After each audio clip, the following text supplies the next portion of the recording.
رمضان کا آخری عشرہ آنے والا ہے، طاق راتیں جو ہیں وہ شروع ہونے والی ہیں۔ طاق رات بیسیکلی ہوتی کیا ہے؟ حضور جان رحمت صلی اللہ علیہ وسلم کا فرمان نشان ہے، اس نے اس رمضان المبارک کی راتوں میں اگر قیام بھی کیا ایمان کی حالت میں ثواب کی نیت کے ساتھ، تو اللہ تعالیٰ اس کے بھی پچھلے تمام گناہوں کو معاف فرما دیتے ہیں۔ ایک رمضان کا مہینہ جس کو ہم خوبصورت اچھے انداز کے ساتھ اگر گزار لیں تو ہمارے 11 مہینے بہتر ہو سکتے ہیں۔ طاق راتیں جن کو کہا جاتا ہے، یعنی 21ویں رات ہوتی ہے، 23ویں رات، 26ویں جو شب ہوتی، 27ویں شب ہوتی، 29ویں شب ہوتی، تو ان راتوں کے اندر اللہ تعالیٰ نے بڑی برکت رکھی ہے۔ ہے کہ ان 5 راتوں میں سے کوئی ایک رات ایسی ہوتی ہے جس رات آپ کی ساری دعائیں قبول ہونی ہوتی ہیں، تو اس کو کیسے پہچانا جائے اس رات؟ دیکھیں، سب سے پہلے تو اس کو مخفی رکھنے کا راز جو ہے وہ یہ ہے، کیونکہ وہ مالک ہے نا، وہ 70 ماؤں سے زیادہ پیار کرنے والا ہے، تو وہ اپنے بندوں پہ اتنی شفقت فرماتا ہے کہ وہ چاہتا بھی یہی ہے کہ اگر اس کو بتا دیا گیا کہ یہ فلاں رات ہے، کوئی ایسا بھی شخص ہو سکتا ہے کہ جو اپنی دیگر دنیاوی مصروفیات، ایمرجنسی اور کئی ایسے معاملات کی وجہ سے اگر وہ اس رات سے محروم رہ گیا تو کہیں وہ ساری زندگی شکوہ نہ کرتا رہے۔ السلام علیکم ناظرین، TNN کے ساتھ میں ہوں آپ کی میزبان بشریٰ گلفام۔ سب سے پہلے تو آپ سب کو رمضان مبارک، اور آپ کو پتہ ہے کہ رمضان کا آخری عشرہ آنے والا ہے، طاق راتیں جو ہیں وہ شروع ہونے والی ہیں، تو اس سے پہلے کہ ان کی فضیلت کیا ہوتی ہے، ہم کیا عبادات کر سکتے ہیں اس میں، اور طاق رات بیسیکلی ہوتی کیا ہے، بہت سارے لوگوں کو اس کا کانسیپٹ نہیں کلیئر ہوتا، تو اس کے لیے ہمارے ساتھ آج موجود ہے مذہبی اسکالر پروفیسر حافظ احمد، جو کہ IT ایکسپرٹ بھی ہیں، تو آج ہم ان سے بات کریں گے اور جانیں گے کہ طاق راتیں جو ہیں وہ بیسیکلی کیا ہوتی ہیں۔ السلام علیکم سر، کیا حال ہے آپ کا؟ الحمدللہ، بہت شکریہ آپ کا، اور بڑا خوبصورت آج کا ٹاپک ہے، اور ماہ رمضان المبارک کی یہ خوبصورت بابرکت ساعتیں جو اللہ تعالیٰ نے ہمیں عطا فرمائی ہیں، اور اس کی فضیلت و بارہا مرتبہ اللہ تعالیٰ نے قرآن مجید فرقان حمید میں بھی ارشاد فرمائی ہے، اور اس کے علاوہ احادیث مبارکہ میں بھی ملتی ہیں۔ اگر رمضان کی بات کی جائے تو اس رمضان کے بارے میں، تو روزے کی بات کی جائے تو حضور جان رحمت صلی اللہ علیہ وسلم کا فرمان نشان ہے کہ من صام رمضان ایمانا و احتسابا غفر له ما تقدم من ذنبه، کہ جس نے اس ماہ رمضان المبارک کے روزے ایمان کی حالت میں اور ثواب کی نیت کے ساتھ رکھے تو اللہ تعالیٰ اس کے تمام پریویس گناہ جتنے ہیں، یعنی پچھلے سابقہ گناہ، اللہ تعالیٰ معاف فرما دیتا ہے۔ اور اسی طرح اس رمضان کی فضیلت میں فرمایا کہ من قام رمضان، ادھر فرمایا من صام، یعنی جس نے روزے رکھے، اور دوسری جگہ فرمایا من قام رمضان ایمانا و احتسابا، یعنی جس نے اس رمضان المبارک کی راتوں میں اگر قیام بھی کیا ایمان کی حالت میں ثواب کی نیت کے ساتھ، تو اللہ تعالیٰ اس کے بھی پچھلے تمام گناہوں کو معاف فرما دیتا ہے۔ تو یہ اس اللہ تعالیٰ کا بے پایا لطف و کرم احسان ہے ہم مسلمانوں پہ کہ اللہ تعالیٰ نے ہمیں یہ اتنا خوبصورت مہینہ، ماہ رمضان المبارک کا مہینہ عطا فرمایا، جس میں ہم فاسٹنگ کے تھرو اور دیگر تمام تر چیزوں سے، تمام تر گناہوں سے بچ کر کے یقیناً ہم ان تمام چیزوں سے بچ جاتے ہیں، اور ایک رمضان کا مہینہ جس کو ہم خوبصورت اچھے انداز کے ساتھ اگر گزار لیں تو ہمارے 11 مہینے بہتر ہو سکتے ہیں۔ تو اللہ تعالیٰ نے اس ماہ رمضان مبارک کے 3 ہمیں پیکیجز عطا فرمائے، یعنی بونسز والا مہینہ ہے۔ دیکھیں، پہلے عشرے کے اندر اللہ تعالیٰ نے رحمت رکھی ہے، اور وہ رب خود کہتا ہے کہ بندے تو مجھ سے رحمت مانگ، میں تجھے رحمت عطا فرماتا ہوں۔ دوسرے عشرے میں اس نے مغفرت کا جو ہے حکم دیا کہ میں مغفرت میری بارگاہ میں طلب کرو، میں تمہاری مغفرت فرماتا ہوں۔ اور تیسرا عشرہ جو بہت ہی فضیلت والا عشرہ ہے کہ جس میں اللہ کے نبی صلی اللہ علیہ وآلہ وسلم نے جس میں اپنی عبادت کی کثرت کی، اور اس کی راوی حضرت عائشہ صدیقہ رضی اللہ تعالی عنہا ہیں، آپ فرماتی کہ میں حضور جان رحمت صلی اللہ علیہ وسلم کو دیکھتی تھی کہ حضور عبادت تو کرتے تھے، لیکن میرے حضور جان رحمت صلی اللہ علیہ وسلم کا جو عبادت کثرت کی جو کرنے کی تعداد تھی وہ پچھلے عشرے سے زیادہ بہتر ہو جاتی تھی، یعنی عشرہ رحمت اور عشرہ مغفرت سے کہیں زیادہ حضور جان رحمت صلی اللہ علیہ وسلم آخری عشرے میں اپنی عبادت کو زیادہ کر دیا کرتے، اور اس میں تو باقاعدہ حدیث مبارکہ کے الفاظ بھی ہیں کہ حضور جان رحمت صلی اللہ علیہ وآلہ وسلم کمر بستہ ہونا، یعنی کمر باندھ لینا، اور تواتر کے ساتھ صبح و شام جو ہے اللہ کے حضور حاضر ہونا، صرف خود ہی نہیں بلکہ حدیث مبارکہ کے الفاظ ہیں کہ حضور جان رحمت صلی اللہ علیہ وسلم اپنے گھر والوں کو بھی اس کے حوالے حوالے سے اویئرنیس کیا کرتے تھے، بتایا کرتے تھے کہ یہ جو راتیں ہیں یہ بڑی برکتوں والی راتیں ہیں، اور ان راتوں کے اندر جو آپ نے کوشچن جو کیا کہ ان راتوں کے اندر اللہ تعالیٰ نے پھر وہ کچھ چند ایک راتیں طاق راتیں جن کو کہا جاتا ہے، یعنی 21ویں رات ہوتی ہے، 23ویں رات، 26ویں جو شب ہوتی، 27ویں شب ہوتی، 29ویں شب ہوتی، تو ان راتوں کے اندر اللہ تعالیٰ نے بڑی برکت رکھی ہے، اور ان کا تو باقاعدہ طور پہ ذکر بھی اللہ تعالیٰ نے قرآن مجید فرقان حمید میں بھی ارشاد فرمایا، اور قرآن کی باقاعدہ صورت بھی ان راتوں کے بارے میں جن کو لیلۃ القدر کہا جاتا ہے، انا انزلناہ فی لیلۃ القدر وما ادراک ما لیلۃ القدر لیلۃ القدر خیر من الف شہر، یہ تمام یعنی یہ برکتیں جو ہیں یہ اللہ تعالیٰ نے قرآن مجید میں اس کے بارے میں بتا رکھا ہے کہ کتنی اللہ تعالیٰ نے برکتیں رکھی، اور باقاعدہ طور پہ فرمایا گیا کہ انا انزلناہ فی لیلۃ القدر، بے شک ہم نے اس رات کے اندر اتارا، کس کو اتارا؟ وہ قرآن کی وہ خوبصورت کتاب اللہ تعالیٰ نے مکمل طور پہ نازل فرمائی، اور پھر فرمایا کہ وما ادراک ما لیلۃ القدر، آپ کو کیا معلوم کہ یہ لیلۃ القدر، یہ شب قدر کیا ہے؟ فرمایا صرف آگے فرمایا کہ تنزل الملائکۃ والروح فی، اور فرمایا کہ اس رات کے اندر فرشتے اور روح الامین جبریل باقاعدہ طور پہ روح زمین کے اوپر اللہ کے حکم کے ساتھ امر لے کر کے حاضر ہوتے، اور پھر اس کی حکمت کے جو امر ہے ان کو لے کر حاضر ہوتے، اور پھر یہ کب تک یہ بڑھتا رہتا ہے، یہ رحمتیں یہ برکتیں کب تک بڑھتی ہیں؟ جب تک صبح طلوع فجر طلوع نہیں ہو جاتا تب تک اللہ تعالیٰ یہ اپنی رحمتیں برساتا چلا جاتا ہے، تو یہ اتنی برکتوں والا مہینہ ہے۔ تو میں تو چاہوں گا کہ جتنے ہمارے ناظرین ہیں اس پلیٹ فارم کے تھرو اس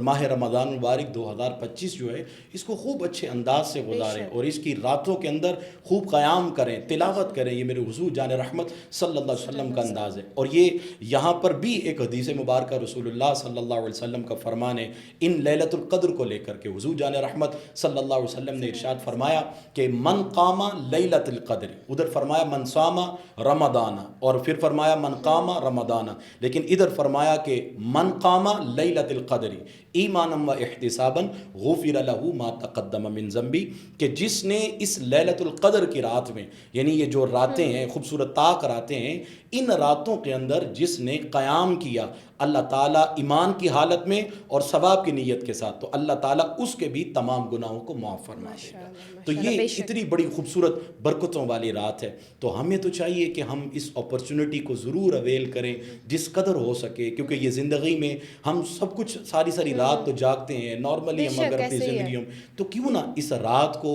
اور ان راتوں سے ہم فائدہ حاصل کرتے ہوئے رات میں قیام کریں، اور انفرادی عبادت کا سلسلہ، اور یہ انفرادی کا ورڈ میں نے اس لیے بولا کہ یہاں پہ دیکھا جاتا ہے اجتماع کی صورت میں اہتمام ہوتا ہے، لیکن وہاں پر دکھنے میں یہ ہمیں اکثر ملتا ہے کہ آج کی جو نوجوان نسل ہے اس کو وہ نئے انداز کے ساتھ کھانے پینے اور ان تمام تر چیزوں کے ساتھ اس کو سیلیبریٹ کر رہے ہوتے ہیں، لیکن کوشش کرنی چاہیے کہ ان ماہ رمضان مبارک کی ان راتوں کے اندر انفرادی طور پر چھپ کر اس مالک کے حضور بیٹھ کر کے اللہ کی بارگاہ میں سچی توبہ کی جائے، اس مالک کو راضی کر لیا جائے، اور یاد رکھیے اگر رب راضی ہو گیا تو یہ زمانہ تو راضی ہو جائے گا، کیونکہ اگر جس کو رب مل جاتا ہے اس کو کائنات مل جاتی ہے، تو اپنا توکل اپنا ایمان اس مالک پہ رکھیے اور ان راتوں کو ضائع مت کیجیے، اور کیونکہ حضرت انس بن مالک رضی اللہ تعالیٰ عنہ راوی ہیں، کریم آقا جان صلی اللہ علیہ وآلہ وسلم نے ارشاد فرمایا کہ جس کو اللہ تعالیٰ نے یہ رات عطا فرمائی اور اس رات کے معلوم ہونے کے باوجود بھی وہ اس رات سے محروم رہا، اصل کے اندر وہ خیر سے محروم ہو گیا، یعنی وہ خیر اور وہ برکتوں والی رات سے وہ محروم ہو گیا۔ تو کوشش کریں یہ خیر والی رات ہے، اور یہ وہ یقیناً وہ بدقسمت انسان ہی ہو سکتا ہے، اور اس کی مثال تو میں اکثر ایسے دیا کرتا ہوں کہ آج کا اگر دور ہو تو اس دور میں ہمیں اگر ایگزامینیشن کے لیے جو ہے امتحان میں پرچہ دیا جاتا ہے اور دکھایا جاتا ہے کہ یہ ہے، اور اس کوشچن کو ہم مکمل کرتے ہیں، لیکن وہ گھر سے ہم تیاری کر کے آتے ہیں، لیکن یہاں پر دیکھیے کہ اللہ تعالیٰ نے ہمارے سامنے وہ کوشچن شیٹ بھی ہمیں عطا کر دی ہے، آنسر شیٹ بھی دے دی، بتا بھی دیا یہ کرو گے تو یہ فائدہ ہوگا، یہ کرو گے تو یہ فائدہ ہوگا، اور اگر اس کے باوجود بھی کوئی بندہ مسلمان کے جس نے رسول اللہ صلی اللہ علیہ وسلم کا کلمہ پڑھا ہو اور پھر بھی ان بابرکت راتوں کے اندر اپنے رب کو ناراضی کر سکے اور نہ وہ حدیث مبارکہ کے مطابق خیر حاصل کر سکے، تو یقیناً وہ بدبخت انسان ہو سکتا ہے، بدقسمت انسان ہو سکتا ہے۔ اور اس کے علاوہ جو اس ماہ رمضان مبارک کی ان طاق راتوں کے اندر اکثر لوگ پوچھتے ہیں کہ یہ اس کو مخفی کیوں رکھا گیا، کیوں اس کو بتایا نہیں گیا اسپیسیفک یہ فلاں رات؟ ہاں وہ میں نے بھی یہ کوشچن کرنا تھا کہ مطلب یہ کانسیپٹ ہمیں بچپن سے بتایا گیا کہ ان 5 راتوں میں سے کوئی ایک رات ایسی ہوتی ہے جس رات آپ کی ساری دعائیں قبول ہونی ہوتی ہیں، تو اس کو کیسے پہچانا جائے اس رات کو؟ یہ آپ کا بہت اچھا کویشچن ہے، کیونکہ یہ اکثر ہمارے ناظرین کا بھی کویشچن ہوتا ہے. دیکھیں سب سے پہلے تو اس کو مخفی رکھنے کا راز جو ہے وہ یہ ہے، کیونکہ وہ مالک ہے نا، وہ 70 ماؤں سے زیادہ پیار کرنے والا ہے، تو وہ اپنے بندوں پہ اتنی شفقت فرماتا ہے کہ وہ چاہتا بھی یہی ہے کہ اگر اس کو اگر بتا دیا گیا کہ یہ فلاں رات ہے. کوئی ایسا بھی شخص ہو سکتا ہے کہ جو اپنی دیگر دنیاوی مصروفیات، ایمرجنسی اور کئی ایسے معاملات کی وجہ سے اگر وہ اس رات سے محروم رہ گیا تو کہیں وہ ساری زندگی شکوہ نہ کرتا رہے، کاش وہ زندگی میں وہ رات مل جاتی اور میں اس رات کے اندر یہ توبہ کر لیتا. وہ مالک ہے، وہ ہمیں یہ اس طرح کی جو اپرچونٹیز دیتا ہے آئے دن، کبھی شب معراج کی صورت میں، کبھی شب برات کی صورت میں، کبھی رمضان مبارک میں، کبھی وہ عشرہ رحمت کہہ کر کے پکار دیتا ہے، کبھی وہ کہتا ہے یہ عشرہ مغفرت آ گیا، اس میں مغفرت. یہ بہانے ہیں، اس کی رحمت وہ بہانے ڈھونڈتی ہے کہ بندہ کسی نہ کسی طریقے کے ساتھ اپنے رب کے در پر آ جائے اور آ کر اس مالک کے حضور سچی توبہ کر لے. اور اگر کوئی 21ویں رات کو اگر اس کو حاصل کرتا ہے، عبادت کرتا ہے، وہ مثال کے طور پہ 23ویں پہ نہیں حاضر ہو سکتا تو وہ یہ نہ کہیں سوچتا رہ جائے کہ میں نے شاید اس رات کو پا نہیں سکا. اور یہ اللہ تعالیٰ نے یہ جو 21ویں، 23ویں، 25ویں اور 29ویں رات، یہ ہمیں یہ راتیں بتائی ہیں. چلو ایک نہیں تو دوسری رات میں بندہ آ کر جھک جائے، دوسری نہیں تو تیسری رات کے اندر آ کے جھک جائے. یعنی کسی نہ کسی انداز کے ساتھ اس کی رحمت بہانے ڈھونڈتی ہے کہ بندہ آ جائے میری چوکھٹ پر اور آ کر کے سچی توبہ کر لے. تو اس لیے میں تو اکثر کہا کرتا ہوں کہ ہمیں کوشش کرنی چاہیے. اور یہ جو آج اکثر سوشل میڈیا پر ہمیں دکھنے کو ملتا ہے کہ بہت سے ایسے ڈرانے والے بھی علماء کہ جو ڈراتے ہیں اگر ایسا نہ کیا تو ایسے، یعنی وہ فتوے کفر کے اور یہ طرح طرح کی یہ جو آج کل ہمارے اس معاشرے کے اندر چیزیں بڑھ چکی ہیں. لیکن میں سمجھتا ہوں وہ مالک ہے، وہ کریم ہے، اور اگر بندہ صدق دل کے ساتھ اپنے رب کو ایک مرتبہ تنہا بیٹھ کر بھی پکار لے، مالک تب بھی سنتا ہے. کیونکہ مجھے وہ بنی اسرائیل کا واقعہ یاد ہے کہ بنی اسرائیل کا ایک نوجوان تھا اور اس نے اپنے ہی ایک دن آئینے کے سامنے کھڑا ہوا اور سامنے اس کے آئینہ ہے اور اس کی داڑھی کے اندر جو ہے وہ ایک سفید بال آ گیا اور اس کو حیا آیا اور اس نے اپنے ہی اندر مخاطب ہو کر کے کہا کہ اے اللہ، میں نے ساری زندگی 40 سالہ میری زندگی تھی، 20 سال میں نے گناہ کیے، 20 سال میں نے نیکیاں کی، پہلے میں نیکیاں کرتا رہا اور 20 سال میں گناہ کرتا رہا، لیکن مالک تو رزق بھی دیتا رہا، سب کچھ دیتا رہا، لیکن کیا اگر میں تمہاری چوکھٹ پہ واپس آ جاؤں کیا تم معاف کرے گا؟ تو ایک غیب سے ندا آئی کہ اے بندے، تو میرا بندہ ہے، میں تیرا رب ہوں، تو نے پہلے 20 سال نیکیاں کی، پھر 20 سال گناہ کیے، لیکن ہم نے پھر بھی اگر آج بھی تو اپنے رب کی طرف واپس لوٹائے گا، تیرا رب تجھے پھر بھی معاف کرنے والا ہے. تو اس لیے یہ جو ہم کسی چیز پہ یہ کہتے ہیں کسی کو کہ اس بندے کی معافی نہیں ہو سکتی، وہ رب کی چوکھٹ ہے، وہ مالک ہے، وہ کریم ہے، اس کی بارگاہ میں آؤ اور آ کر کے سچی توبہ کرو. اور اس میں جو عبادت کا اگر ذکر کیا جائے کہ کون سی ایسی دعا ہے، اور اس کے بارے میں تو حضرت ام المومنین حضرت عائشہ صدیقہ رضی اللہ تعالی عنہا آپ فرماتی کہ میں نے ایک دن حضور جانا صلی اللہ علیہ وآلہ وسلم سے سوال کیا. میں نے عرض کی اے پیارے آقا جان صلی اللہ علیہ وسلم، اگر میں لیلۃ القدر کو پا لوں اس رات کو، تو اس رات میں کیا مانگوں، کس طریقے سے اس کی عبادت کروں؟ تو اللہ کے نبی صلی اللہ علیہ وسلم نے ایک تحفہ عطا فرمایا، وہ دعا عطا فرمائی، اور میں سمجھتا ہوں وہ اصل میں اس امت کے لیے عطا فرمائی. اور حضور جان رحمت صلی اللہ علیہ وسلم نے فرمایا اے پیاری عائشہ، جب رب کے حضور حاضر ہو تو ان راتوں کے اندر بس اس مالک کے حضور اللہم انکا عفو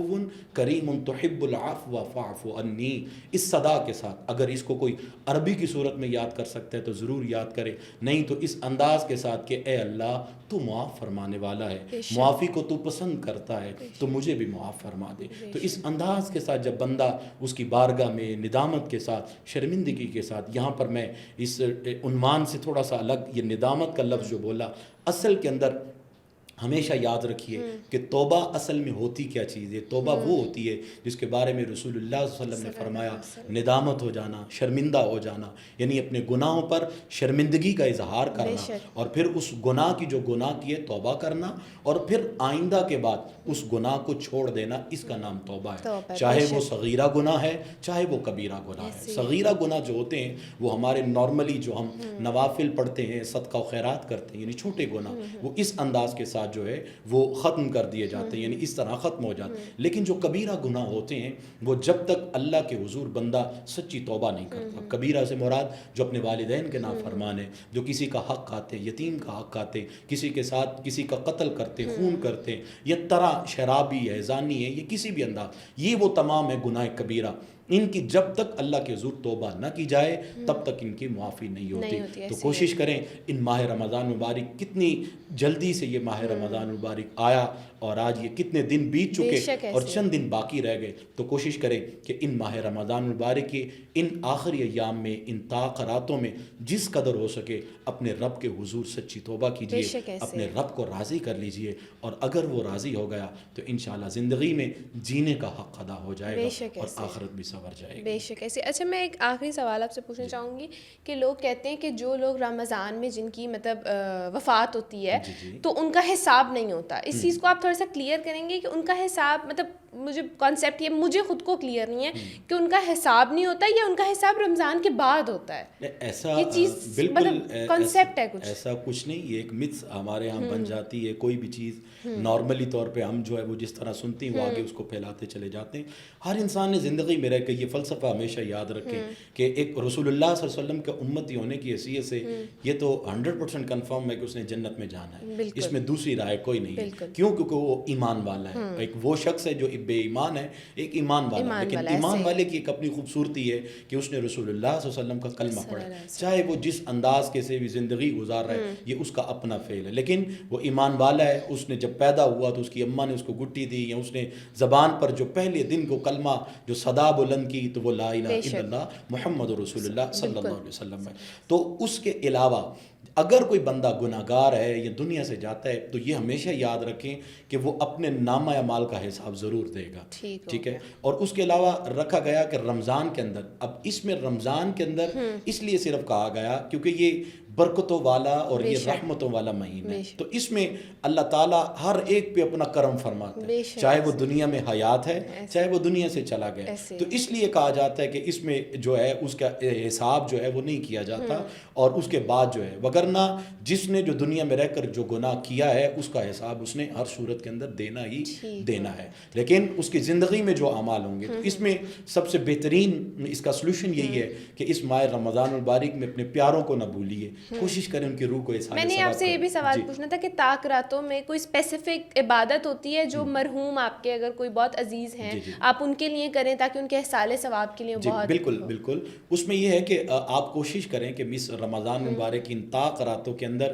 جو اللہ کے نبی صلی اللہ علیہ وسلم نے عمل کیا ہے, قرآن کی تلاوت کی ہے تواتر کے ساتھ. اور اس کے بارے میں تو حضرت ام المومنین حضرت عائشہ صدیقہ رضی اللہ تعالیٰ عنہ آپ فرماتی ہیں کہ